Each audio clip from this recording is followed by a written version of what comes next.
Jesteśmy w internetowym laboratorium fizyki przy eksperymencie, w którym badamy efekt Michelsona, w którym to wyznaczamy długość fali promieniowania mikrofalowego. Układ składa się z nadajnika mikrofal, zwierciadła półprzezroczystego, które tutaj jest w formie właśnie takich prętów, zwierciadła odbijającego 100%, drugiego zwierciadła odbijającego 100% oraz odbiornika. Promieniowanie dzieli się na tej siatce. Część odbija się od jednego zwierciadła, część od drugiego. Razem schodzą się, interferując w detektorze odbiorczym. I w momencie, kiedy będziemy przesuwali jedno z tych zwierciadeł, na przykład to, zaobserwujemy na ekranie zmianę intensywności promieniowania docierającego do detektora. Pozwala to na wyznaczenie długości fali promieniowania. Tu jest, powiedzmy, przesunięcie, jak zobaczymy na ekranie, to jest przesunięcie zwierciadła o połowę długości fali powoduje to, że w detektorze mamy kolejne maksimum, prawda? Jeżeli skończyliśmy na maksimum i przesunęliśmy pół długości fali, to pojawia się kolejne maksimum.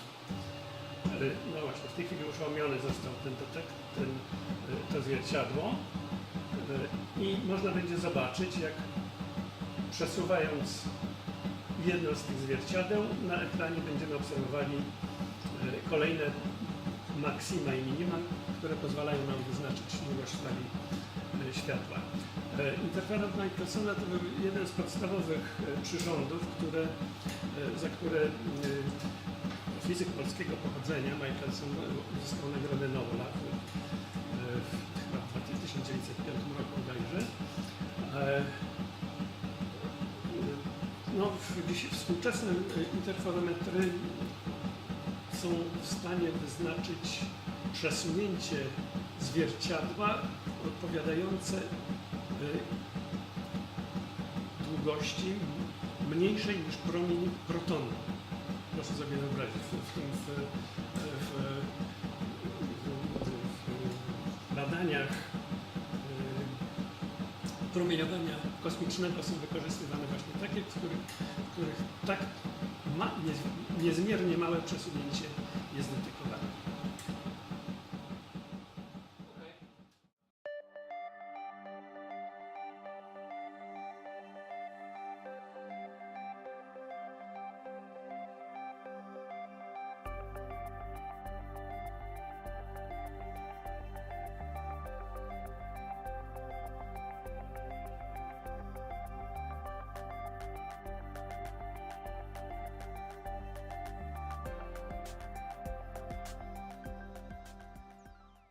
Jesteśmy w internetowym laboratorium fizyki przy stanowisku, za pomocą którego możemy zbadać rozkład promieniowania ciała doskonale czarnego. Jak wiadomo, były bardzo duże problemy z określeniem, z wyznaczeniem zależności teoretycznej tego rozkładu. Dopiero Max Planck, wprowadzając pojęcie kwantu światła, rozwiązał problem tak, że mierzone wartości rozkładu energetycznego pasowały idealnie do wyznaczonych teoretycznie. Nasze stanowisko składa się ze źródła światła w zamkniętym pomieszczeniu, w zamkniętym domku, chłodzonego wiatraczkiem. Promieniowanie, które ta żarówka wytwarza, jest kierowane na zwierciadło wklęsłe. Zadaniem tego zwierciadła jest poprawienie wiązki, zrobienie z rozbieżnego promieniowania, które daje żarówka, wiązki równoległej.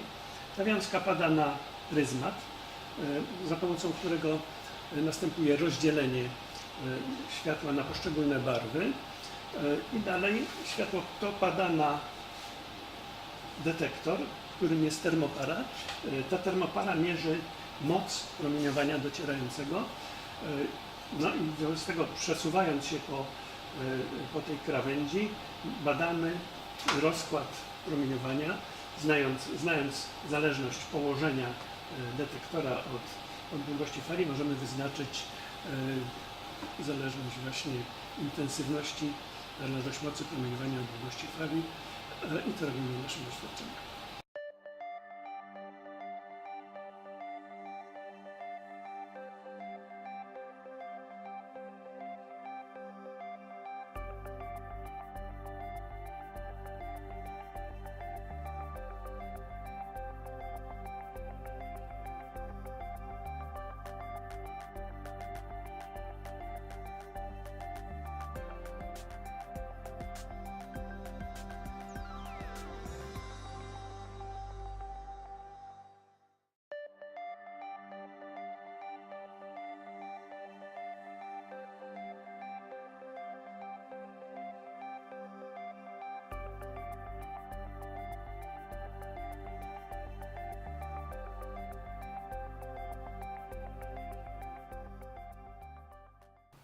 Dzień dobry Państwu, nazywam się Jacek Bzdak. Opowiem o doświadczeniu, które się nazywa osłabienie promieniowania gamma. Promieniowanie gamma jest jednym z najbardziej przenikliwych rodzajów promieniowania i tutaj mamy urządzenie, które dokonuje całego doświadczenia. Na samym dole znajduje się źródło promieniowania gamma. Na górze mamy czujnik Geigera-Millera, to jest najprostszy czujnik promieniowania jonizującego. Pomiędzy źródłem a czujnikiem mamy obracający się talerz, na którym są różne próbki materiałów, które mogą pochłaniać promieniowanie gamma. Mamy tutaj próbki z miedzi, glinu i ołowiu. Każdy z tych materiałów pochłania promieniowanie gamma w różnym stopniu i to też możemy zmierzyć w naszym doświadczeniu. W tej chwili urządzenie robi pomiar promieniowania tła. Promieniowanie tła jest to naturalne promieniowanie, które nas otacza i z którego nie można w żaden sposób zatrzymać. Pochodzi ono z radonu, pochodzi ono z promieniowania kosmicznego. Nie jest to nic groźnego, ale by dokonać dokładne pomiary naszego promieniowania sztucznego, musimy wiedzieć, jakie w danej chwili jest promieniowane tła w naszym otoczeniu, w tym pokoju, i to robi ten pomiar. Tutaj widzimy, że urządzenie robi pomiar. Czerwona lampka to sygnalizuje, ona sygnalizuje po prostu, że rzecznik Geigera-Millera jest pod napięciem i mierzy zliczenia promieniowania.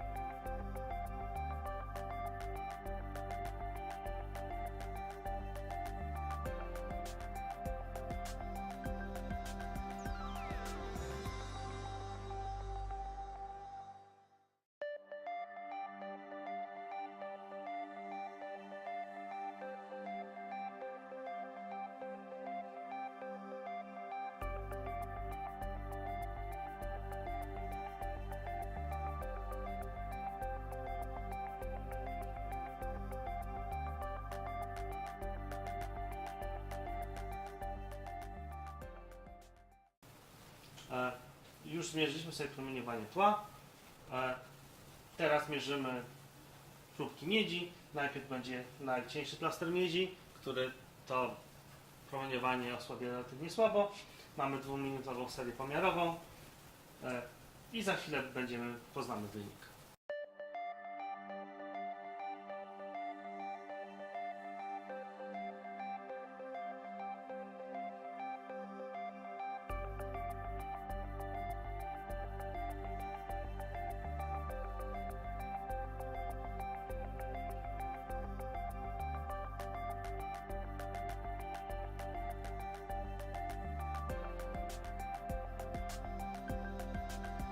W Polsce tylko około 10% uczniów zdaje maturę z przedmiotu fizyka. Większość uczniów fizykę postrzega jako przedmiot mało użyteczny i mało atrakcyjny.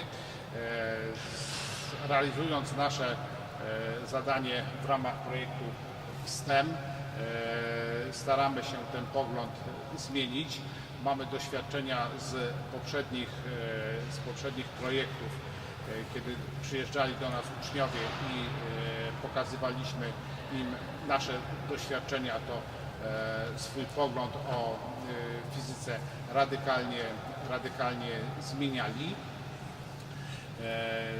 Projekt STEM jest kontynuacją poprzedniego projektu e-fizyka który był realizowany w ramach środków strukturalnych w programie operacyjnym Kapitał Ludzki. Natomiast STEM realizowany jest w ramach programu Horyzont 2020. Politechnika Warszawska i Polska koncentruje się na popularyzacji przedmiotu fizyka.